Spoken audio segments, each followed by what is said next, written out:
Para sungkem pangabekten kinurmatan Ketawang Ibu Pertiwi.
Kanthi linambaran birrul walidin ridallahu ridho walidin, penganten sekalian kepareng sesedokan sumungkem mring pepadaning Rama dalasan ibu. Kelenging manah matur, duh Kanjeng Rama lan Ibu, kula nyuwun ageng ing pangaksama awit tansah damel ribet lan repot tumrap Rama dalasan Ibu. Kula kekalih nyuwun tambahing donga pangestu mugi anggen kula ngembat bandhat watanging bebrayan tansah cinedhakna margining kautaman satemah sageta dados pabrayan ingkang sarwa sarwi kalersan Rama lan Ibu.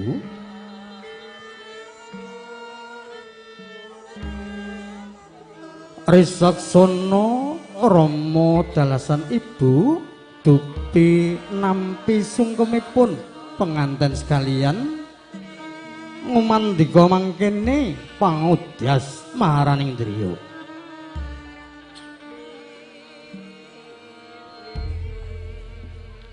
Kula anakku penganten sakarone tak tampa kabeh sungkemmu tinemu sak padha-padha ya nggih. Jejere wong tuwa ya mung tutur marang sira anakku sakarone bebrayan kang asipat jejodohan sing penting loro-lorone kudu duweni rasa sesenisihan. Dene mungguh babare mangkene sepisan ya sanadyanto saklumahing jagat iki ora ana barang kang padha nanging yen sira sakarone duweni rasa sesenisihan yekti ing kono ora ana barang kang beda. Tegese kabeh sarwa padha tresnane, padha tanggung jawabe lan padha kewajibane. Kapindhone tinemune jodho tekaning kabejan lan tumibaning pasti iku muhung ana astaning Gusti kang murbeng jagat triloka bawana. Mula sakabehing tumindak kudu ditaliti luwih dhisik.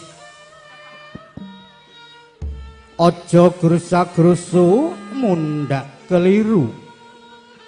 Aja gumampang mundhak katunjang-tunjang. Aja sembrono mundhak nemu godha pangarencana.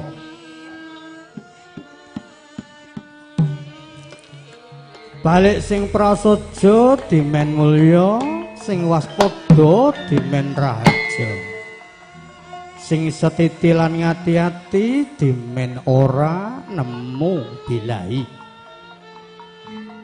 Sarta sing awas dimen ora nemu tiwas. Dene katelune sing tuwajuh, sing tenanan nggonmu ibadah ana kersaning Gusti Allah. Awit ya mung panjenengane ingkang minangka tuk sumberi panyuwunan rikala kahanan apa wae ya nggih. Mung semene kula muga winantuwa kabagyan sak dawane bebrayanmu ya nggih.